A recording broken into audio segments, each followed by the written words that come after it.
considerações. Zacarias capítulo 3, o versículo de número 4.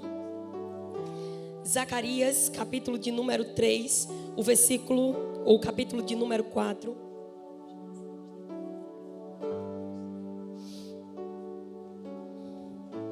Nós leremos apenas uma sentença, uma frase,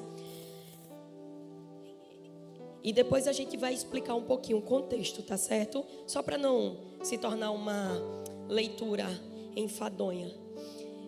Capítulo 4, versículo de número 10. Apenas a primeira frase que diz assim: não despreze o dia dos pequenos começos. Você pode repetir? Não despreze o dia dos pequenos começos. Amém? Pode sentar adorando ao Senhor. Eu sempre peço ao Senhor que não seja a minha voz, mas a voz dele audível aos ouvidos da igreja do Senhor. Então eu quero louvar a Deus, eu quero iniciar agradecendo a Ele pela oportunidade que eu tenho de estar mais uma vez aqui com vocês, nessa igreja tão linda e tão amada, com o pastor Múcio e agora o pastor Murilo também. Que Deus permaneça recompensando vocês e usando vocês tremendamente, não somente nessa igreja, mas nessa cidade e nesse estado, em nome de Jesus. A minha amiga, a nossa irmã Suzane, e a minha amiga, a irmã Damares, que nós passamos esses dias juntas e com tantas outras irmãs e amigas. Comigo está a minha sobrinha, a Karen, que sempre me acompanha quando meu esposo não pode estar comigo. Ele está trabalhando ainda, inclusive. Mas eu quero louvar a Deus, então, pela tua vida, pela tua presença aqui hoje. Mas muito mais do que isso, louvar a Ele pela presença dEle aqui em nosso meio. Nós, de fato, não suportaríamos a presença de Deus, mas aprove a Ele revelar-se a nós e habitar em nós.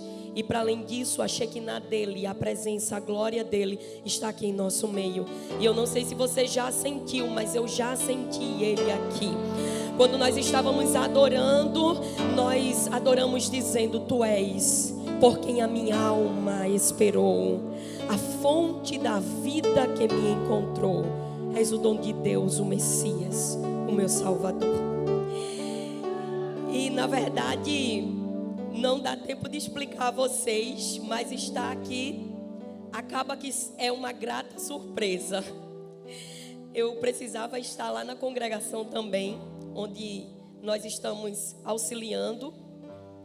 E amanhã pela manhã tem algumas questões do escritório. Mas aí tudo convergiu para que estivéssemos aqui. Então eu disse: Senhor, direciona o nosso coração.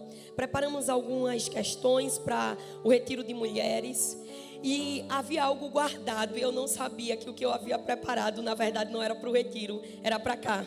As meninas que estavam lá no retiro lembram que ontem eu falei lá que eu estava mudando o script. É porque era essa mensagem, eu não sabia que o Senhor estava guardando para hoje. O Senhor está dizendo para a igreja dele: não despreze o dia dos pequenos começos. Zacarias é um livro chamado o livro profético. E o contexto do texto que nós lemos vai falar sobre a marcha de volta, que o povo está em regresso do exílio e acaba de chegar na sua terra, a terra tão desejada. A gente ouviu bastante a respeito disso. A sentença que o Senhor havia determinado sobre Israel, que havia pecado muitas e muitas vezes contra o Senhor, e eles tinham sido levados para o exílio, para a Babilônia, e o Senhor determinou um tempo, o tempo foi cumprido, e ele levanta um homem que não era cristão. Cristão não existia na época o título, mas ele não servia ao Senhor. E esse homem chamado Ciro vai promulgar um decreto. E nesse decreto ele diz: liberta esse povo e manda eles voltarem para adorarem na terra deles. E quando eles chegam lá, eles vêm numa comitiva e havia muita expectativa, porque os judeus estão retornando à pátria e começando a lançar os fundamentos do novo templo. Afinal, o antigo templo havia sido destruído. Mas aí, um homem chamado Zorobabel, ele vai liderar esse povo na reconstrução deste novo templo. No entanto, a oposição, a gente vai ler no livro de Esdras, que a oposição era muito grande. E a reconstrução, ou melhor, a construção do novo templo, ela vai se dar de uma maneira muito complicada, porque muitos eram os opositores. E eu queria começar aplicando. Todas as vezes que você habilitar o seu coração para fazer aquilo que Deus chamou você para fazer, opositores irão se levantar. Isso é uma máxima do Evangelho, porque o diabo ele nunca fica satisfeito quando alguém diz: eu me deixo ser usado para fazer aquilo que o Senhor estabeleceu enquanto propósito. Eu digo sempre, em qualquer lugar que eu chego, o propósito é maior do que você. O que Deus tem para você não é sobre você apenas, não é sobre tua casa apenas, não é sobre a tua vizinhança apenas, e nem é sobre esta igreja apenas. O que Ele tem é para além disso, e Ele vai usar a tua vida para alcançar outras vidas. E Ele vai se valer desta igreja para alcançar Maceió. E Ele vai se valer desta igreja para alcançar Lagoas. E Ele vai se valer desta igreja para lançar flechas, como foi aqui ministrada em oração pela Suzane, para o Nordeste e para o Brasil, porque Ele é poderoso. Então Deus levanta dois profetas, são conterrâneos do Zorobabel, o profeta Ageu e o profeta Zacarias, do livro que nós lemos. O profeta Ageu, Deus usa ele reivindicando uma coisa que é muito séria. O povo retorna por causa da oposição que se levanta. Mais ou menos em 537 a.C., eles chegam lá na cidade deles e vão empenhar-se em recomeçar aquele templo. Só que a oposição se levanta e eles param. E por causa da oposição eles se entristecem. E a Bíblia vai dizer que Deus reivindica e diz ao povo: vocês se esqueceram do meu templo. A minha casa está destruída e vocês estão se ocupando com as coisas pessoais e se esquecendo daquilo que é primazia e prioridade, que é a adoração, que é o momento cultico, que é ofertar a mim, e o momento onde eu me revelo entre vocês. Eu não sei se vocês percebem que hoje nós estamos nos tornando um tanto egoístas. Estamos nos tornando pessoas que olhamos apenas para aquilo que é nosso. É o meu. Se eu não fizer por mim, ninguém mais fará. Se não for eu por mim mesmo, quem será por mim? Mas o Senhor está dizendo para você: não é sobre você, porque se eu não for por você, ninguém mais será por você. Você está de pé hoje porque eu sou por você. Você permanece andando, caminhando, trabalhando, porque eu sou por você. Então Deus diz ao povo: presta atenção no templo. Alguns altares, lugares de adoração estão destruídos. Lares que não são estabelecidos mais altar de adoração. Nós estamos vivendo um tempo em que a igreja está totalmente comprometida com a agenda pessoal e a agenda do mundo. Mas Deus está conclamando essa igreja hoje a se comprometer com a agenda do céu, porque Ele vai fazer um movimento no nosso país. E eu não sei se você pode ser o soldado que se posiciona. Eu não sei se você pode ser o soldado que diz: sim, Senhor, eu estou aqui para me habilitar nessa peleja. Essa visão é a quinta visão das 8 que Zacarias ele vai ter. E essas visões que Zacarias tem são recheadas de alegoria, de tipologias que apresentam Cristo. Depois do livro de Isaías, Zacarias é um dos livros que mais apontam para o Messias. Então, Zacarias significa Yahvé se lembra. E deixa eu dizer uma coisa a você. Eu não sei se você está pensando que o Senhor esqueceu ou desistiu daquilo que Ele prometeu. Eu não sei se você está achando que ele desistiu do propósito que ele tem na tua vida. Eu não sei se por causa das intempéries que você tem enfrentado e por causa das oposições, porque quando a gente diz eu vou cumprir a vontade de Deus, o inimigo assalaria opositores e até maldizentes, como Balaque assalariou Balaão para proclamar maldição sobre o povo de Israel. Mas deixa eu te dizer um recado do céu. Biblicamente, a Bíblia nos revela que todas as vezes que Balaão foi amaldiçoar o povo de Israel, quando ele chegava e dava uma olhadinha no povo, Deus dizia: Balaão, tu não podes amaldiçoar quem eu abençoo. Então toda vez que alguém ia amaldiçoar, ele abençoava. Deus está dizendo: eu abençoarei a minha igreja. Aleluia. Mas a oposição se levanta e às vezes a gente se entristece muito e começa a acreditar que Deus esqueceu da gente. Parece que Deus desistiu do plano, do projeto, do propósito. Parece que Ele desistiu de nós. No entanto, o silêncio de Deus também é resposta. Enquanto Ele silencia, Ele também trabalha. Enquanto Ele silencia, Ele age. O Jesus estava falando aos discípulos e Ele disse: o meu Pai trabalha e eu também trabalho. Ele trabalha. O salmista disse: não dormitará, nem tosquenejará aquele que guarda Israel. Ele está de olho em você, assim como Ele está de olho nos opositores. Ele sabe o que estão tramando. Ele está aqui e Ele está lá em Brasília. Ele está no Palácio do Planalto e Ele está no Palácio da Alvorada. Ele está nas salas ocultas do STF e Ele reina sobre a terra. A terra não governa o céu, mas o céu governa a terra.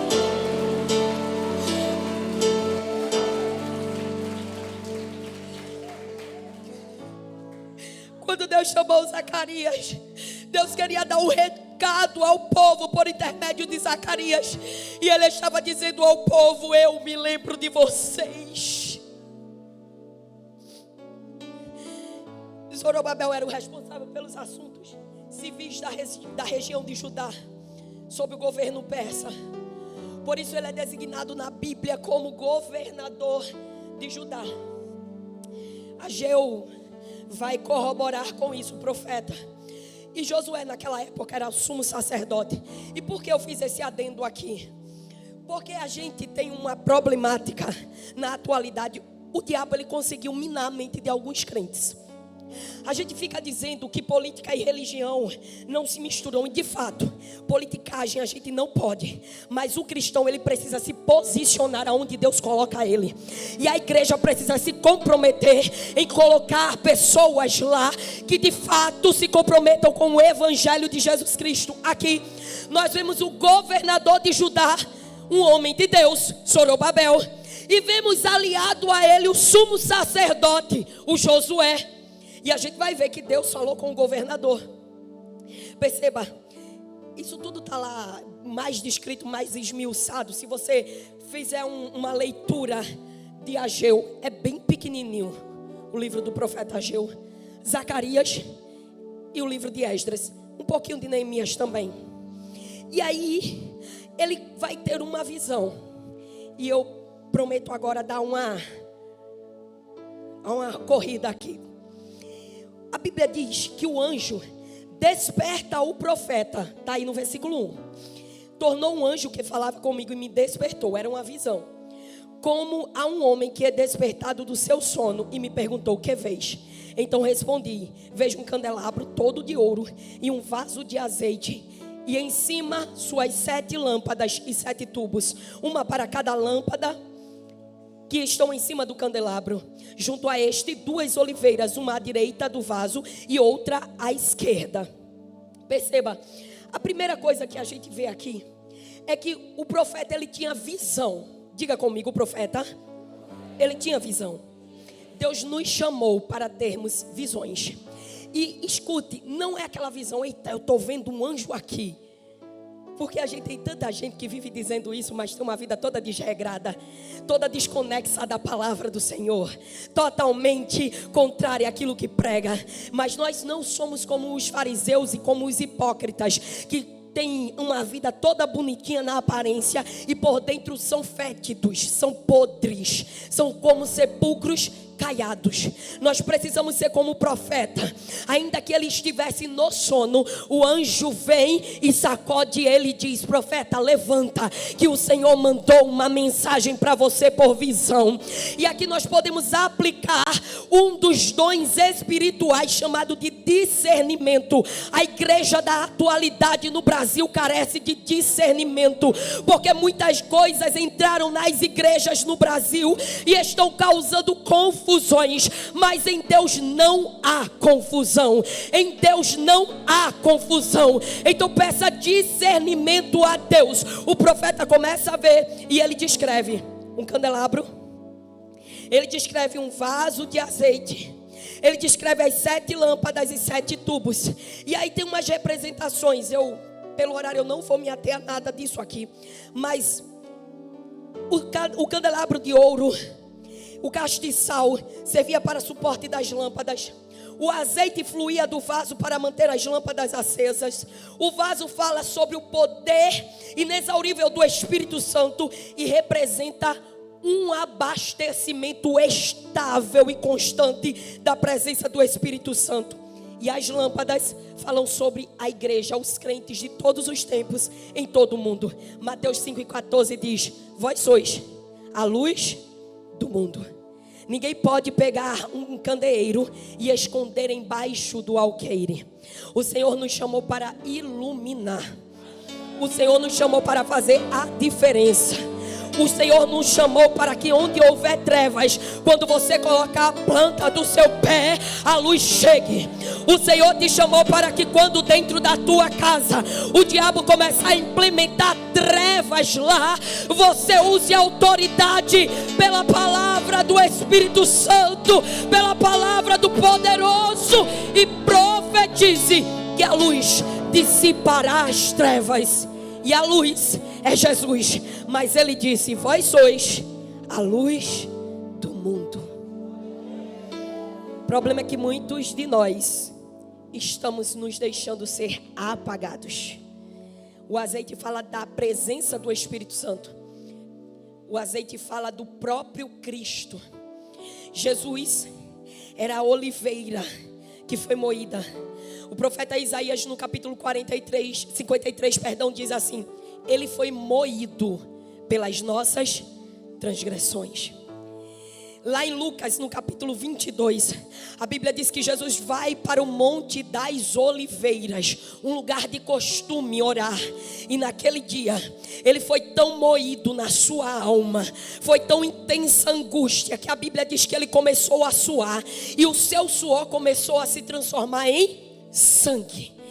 Ele passou por uma experiência que é explicada pela ciência, pela medicina, pela neurociência. Quando a angústia é tão forte e aquilo que sai de você e se externa no seu corpo, se torna palpável a dor da alma. Jesus passou por isso, mas Jesus passou porque ele sabia que enquanto ele estava sendo moído, ele estava gerando azeite para encher os vasos que estão aqui no dia 26 de maio de 2024. E ele está dizendo: eu tenho uma fonte inesgotável. Eu tenho uma fonte inesgotável. E se você quiser ser cheio do Espírito Santo, só diga a ele: vem Espírito Santo e enche a minha vida. Aleluia. Aí ele segue, e eu vou dar uma acelerada aqui no texto. E ele diz assim: não é por força, diz a Zorobabel, assim diz o Senhor, não é por força nem por violência, mas pelo meu Espírito, diz o Senhor dos exércitos. Capítulo 4, versículo 6. O Espírito Santo falou comigo, porque a oposição se posiciona, e eu disse aqui que eles chegaram mais ou menos em 537 a.C. A contagem dos anos antes de Cristo é feita de forma decrescente. E eles passaram cerca de 17 anos para retomar a construção do templo. Foram 17 anos de oposição, dizendo: aqui vocês não constroem, aqui vocês não fazem nada. Eu não sei o que foi que o diabo fez para travar aquilo que Deus começou na tua vida, mas eu tenho uma palavra de Deus para você. Aquele que começou a grande obra, Ele é fiel para concluí-la até o dia do Senhor, disse o apóstolo Paulo. Ele é fiel, ele não começa a obra e para. Ele não é engenheiro que começa e desiste. Ele não é arquiteto que começa e para, ou que erra projeto. Ele é fiel para concluí-la até o dia do Senhor. Então, alguns anos depois, ele disse: levantem, porque eu vou usar vocês para reconstruir. E aí Deus usa o profeta para ele e diz assim: Zorobabel, diz para o governador: não vai ser por força, nem por violência, mas pelo meu espírito, diz o Senhor. Mas ele não disse somente diz o Senhor. Perceba o texto. O texto no original diz o Jeová Sabaote, o Senhor das guerras, o Senhor dos exércitos. Todas as vezes que Deus se apresentava como Jeová Sabaote, Ele estava dizendo: vocês estão em guerra, mas eu lidero o exército. Vocês estão em guerra, mas o comando da guerra é meu, sou eu o comandante. Vocês estão em guerra, mas nessa peleja vocês não terão que pelejar. Parai, está quieto e vede o livramento que vos dá o Senhor. Então ele disse: Zorobabel, você não vai precisar se esforçar, você não vai precisar militar com armas carnais, porque as nossas são poderosas em Deus, mas vai ser pelo Espírito Santo. Lucas 4, Jesus inicia seu ministério pelo Espírito Santo. Ele é batizado, vem sobre ele em forma corpórea, é o Espírito Santo em forma de uma pomba. Ele sai do rio e a Bíblia diz que ele vai ser levado pelo Espírito para ser tentado no deserto. A igreja primitiva iniciou depois de um grande avivamento. No capítulo 1 de Atos, versículo 8, a Bíblia diz: fiquem em Jerusalém, até que do alto sejais revestidos de poder. No capítulo 2 de Atos, a gente aprendeu ontem, Deus estava observando o movimento e eles estavam todos reunidos como nós estamos aqui. Eles estavam orando ansiosamente, esperando pelo mover do Espírito, quando de repente ouviu-se do céu um som como de um vento veemente, impetuoso, e encheu a casa em que estavam reunidos, e entre eles foram repartidas línguas como de fogo, e todos foram cheios do Espírito Santo. Sabe como você vai vencer na sua casa? Pelo poder do Espírito Santo. Sabe como é que teu marido vai ser quebrantado? Pelo poder do Espírito Santo. Sabe como é que a tua esposa, o teu filho, sabe como é que o teu chefe vai ser quebrantado? Pelo poder do Espírito Santo. Sabe como é que as autoridades serão quebrantadas? Quando a igreja colocar o joelho no chão e começar a reconhecer o Senhor e o dele, e dizer para ele: em tuas mãos está todo o controle. É assim que será. Aleluia, aleluia.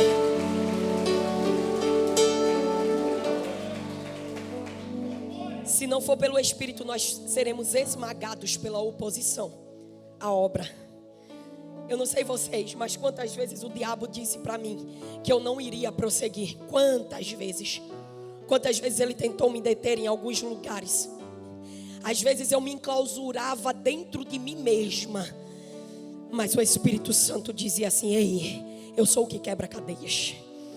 A oposição não vai passar por cima de você, porque eu sou o Senhor que passa por cima de quem se posicionar contra a obra do Senhor. Então o Senhor, avançando um pouquinho, porque a gente vai ver que Deus vai dar autoridade. E Deus diz: Zorobabel, tu começasse e eu vou te usar para terminar. Ele começa a obra e ele termina, mas ele usa alguém para terminar a obra. Deixa eu dizer uma coisa a vocês. Eu sei que todos nós temos um tempo e a gente passa bastão. Paulo disse assim: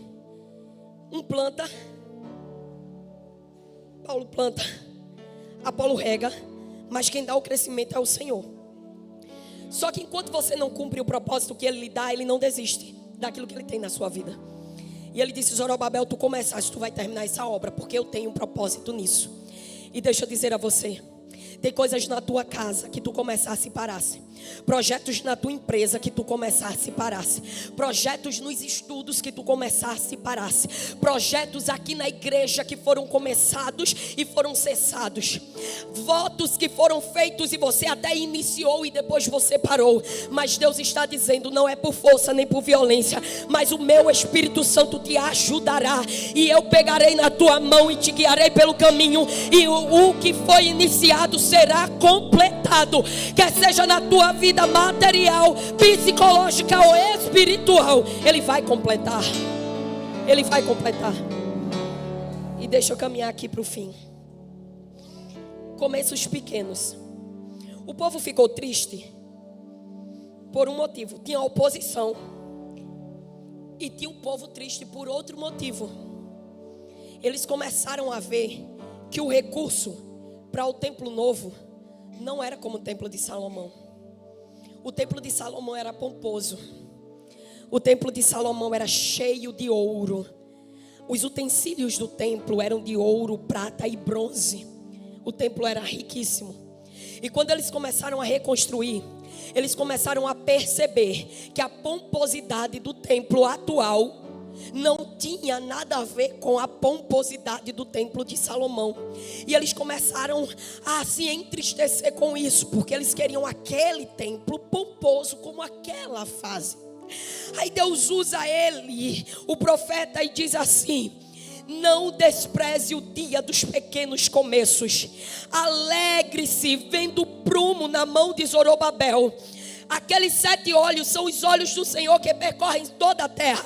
É óbvio que esses 7 olhos aí vão falar sobre algumas outras coisas, mas falam sobre perfeição naquilo que está sendo feito. Deus está dizendo: eu estou vendo tudo, eu estou observando tudo, mas o prumo está na mão de Zorobabel. E o que o prumo fala sobre uma parede. Qualquer que seja aqui construtor, pedreiro, arquiteto ou engenheiro, sabe que se usa um prumo para saber se a parede está retinha, não é? Aí ele disse assim: o prumo está na mão de Zorobabel, se alegrem. Vocês têm que parar de achar que tem que ser do jeito de vocês. A construção está acontecendo, a obra está sendo feita. E o Senhor me dá uma palavra aqui a respeito desta igreja.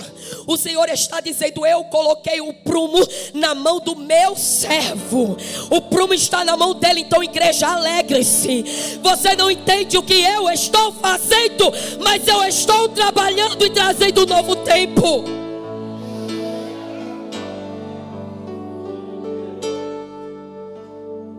E aí, eu pensando nos novos tempos e nos pequenos começos, eu digitei algumas coisas aqui, que Deus se vale de pequenas coisas para fazer coisas grandiosas. De Abraão, Deus fez uma grande nação, famílias incontáveis em toda a terra. E até hoje, gerações são chamadas da descendência de Abraão. De um jovem lá do Egito, Deus forjou o jovem, tirou ele do meio do Egito e trouxe ele para um grande êxodo, para a terra prometida. Davi, com suas 5 pedrinhas, derrubou um gigante. Era um menino pequeno, era um menino não tão visto, era apenas um alforje, era apenas 5 pedras, era apenas um estilingue. O gigante era enorme, mas não é sobre o pequeno começo, o pequeno Davi, o pequeno Moisés ou o pequeno Abraão. É sobre a grandiosidade do Deus que fez a promessa. E Ele está dizendo: começa do pouco, começa ofertando pequeno, começa atuando naquilo que é profético na tua vida. Dá o primeiro passo, porque o que eu tenho é grandioso. Então não despreza o que eu comecei a fazer, porque eu vou fazer algo muito, muito estupendo na tua vida. 5 pães e 2 peixinhos alimentaram multidões. Apenas 12 discípulos empenharam-se em iniciar uma grande obra. E o cristianismo chegou até nós. Eram apenas 12. E a gente está aqui hoje porque eles não desistiram. Mas são 12. Tem pescador no meio, tem coletor de impostos no meio, tem homens rudes e letrados no meio. Mas Jesus diz: não despreza os pequenos começos. Pequenos começos forjam grandes milagres. Miqueias 5:2, a Bíblia diz assim: ó tu, Belém Efrata, tu de onde virá aquele que é antes de todos os tempos, de eternidade a eternidade. Tu, posta que és a menor entre as cidades de Judá, eu escolherei saído de ti aquele que virá salvar a humanidade. Pequenos começos. Do ventre de uma virgem, ele escolheu que viesse o Salvador.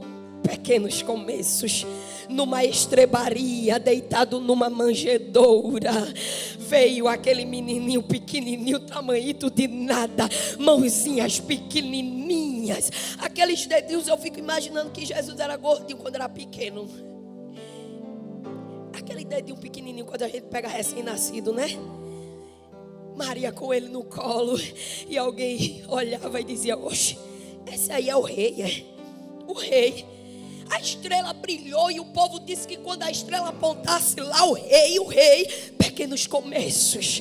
Não sabiam eles que quando eles olhavam para o menino pequenininho, ali estava um que um dia voltaria até a glória. Porque Jesus, quando olha, ele diz: torna da minha glória que eu tinha contigo. Ali estava o Rei dos Reis e Senhor dos Senhores, aquele que hoje está sentado no alto e sublime trono, a quem todo joelho um dia se dobrará diante dele, a quem hoje 24 anciãos, os 4 seres viventes, anjos, arcanjo, querubim, serafins, começam a adorar diante do trono, dizendo: Santo, Santo, Santo é o Senhor dos exércitos, e toda a terra está cheia da sua glória.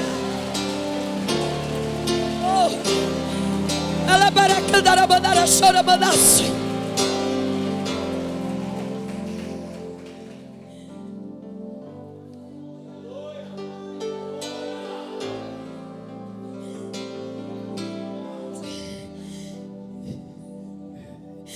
Deus vai usar Pastor Múcio, Pastor Murilo, Suzane, pessoas pequenas diante da ótica humana, para grandes obras que Ele está promovendo no Brasil. Esses últimos dias o Senhor tem dito para mim: fala a respeito de avivamento, porque eu vou iniciar, eu vou acender a minha igreja de novo. O Brasil não será um berço adormecido do avivamento, tal qual a Europa. O Brasil não será, porque ainda tem uma igreja que não se prostra. Ainda tem uma igreja com princípios inegociáveis, que amam a palavra, que dizem como o salmista: a tua palavra eu escondi, guardada bem dentro do meu coração, para não pecar contra ti. Ó Senhor, lâmpada para os meus pés é a tua palavra e luz para o meu caminho. Senhor, eu amo os teus mandamentos.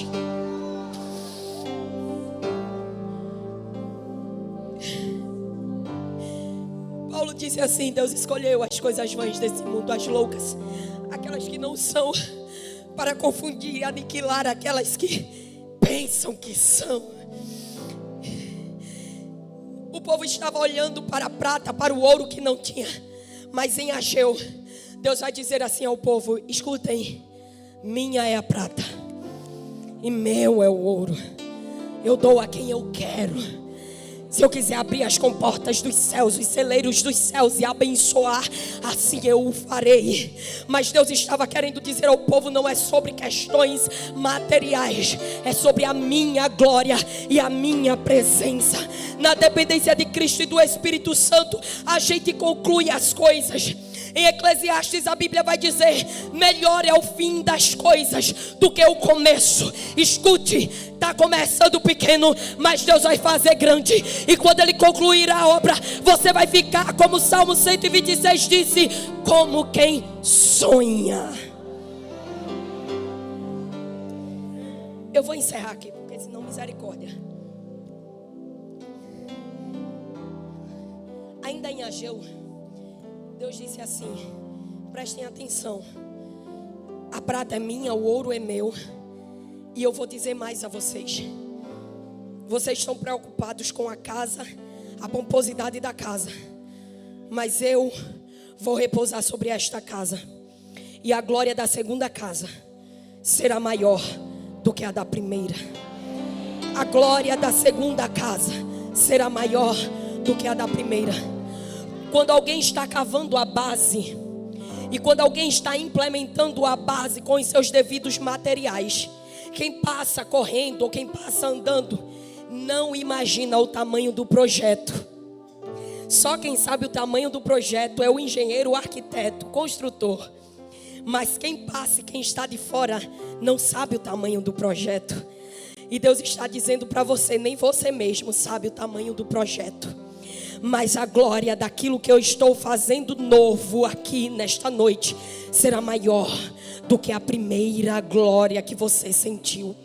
Há pessoas aqui que estão afastadas dos caminhos do Senhor, e Deus está dizendo para você: eu quero você de volta. Eu te trouxe aqui nesta noite para falar contigo, porque eu quero encher você de tanta graça, tanto poder, de tanta glória. E a glória da segunda casa será maior do que a glória da primeira casa. Você que acha que somente vir aqui, é um pequeno começo, é desprezível isso, e Deus está dizendo: não despreze os pequenos começos. Você veio aqui porque o Espírito Santo te convidou a vir. Você veio aqui porque Ele disse para você: eu quero você neste lugar. E antes de Ele trabalhar na tua casa, no meio da tua parentela, Ele vai trabalhar primeiro em você. Ele vai restaurar primeiro você. Ele vai agir primeiro na sua vida. Antes de Deus invadir o Brasil, antes que a igreja seja tomada da terra, Ele vai trazer primeiro sobre a igreja um renovo e um reavivamento sobre a igreja. E eu pergunto a você: pode começar por você hoje? Pode começar? Pode. Você pode se habilitar para ser aquele por quem o avivamento vai começar. Você pode se habilitar para ser aquele que não vai se importar se tem muito, se tem pouco, se está feio, se está bonito, se tem ouro ou é prata ou é bronze ou é lata mesmo. Ele está perguntando a você: você quer começar? Começa só com a glória, começa só com aleluia, começa só arrancando da tua alma a adoração. Começa só dizendo para Ele: eu me rendo a Ti. Começa só dizendo para Ele: eu estou abrindo os meus olhos espirituais. Começa só dizendo para Ele: eu não me importo com a oposição. Começa só dizendo para Ele: eu não me importo com o que falarão de mim. Começa só dizendo para Ele: Deus, eu tento me vencer todos os dias, mas hoje eu estou aqui de novo, dizendo ao Senhor: eu quero vencer a mim mesmo. Começa só dizendo isso, porque não é por força, não é por violência, mas pelo Espírito do Senhor. E desde aqui de trás, dessa última fileira até o altar, desde ali os irmãos que estão na frente até o altar, a banda que está aqui tocando, até os irmãos que estão aí, talvez eu não consiga visualizar você. O Espírito Santo está dizendo: eu estou inundando este lugar com azeite é o símbolo do Espírito Santo, é o que mantém as lamparinas acesas, é o que mantém a igreja viva, é o que mantém a igreja queimando, é o que mantém a igreja iluminando. E Ele está dizendo para você hoje: receba azeite de oliveira refinado sobre esta casa.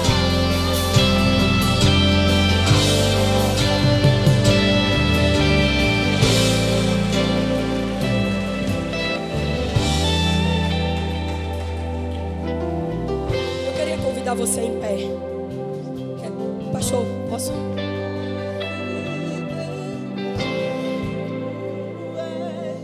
Irmãos, eu queria chamar a igreja para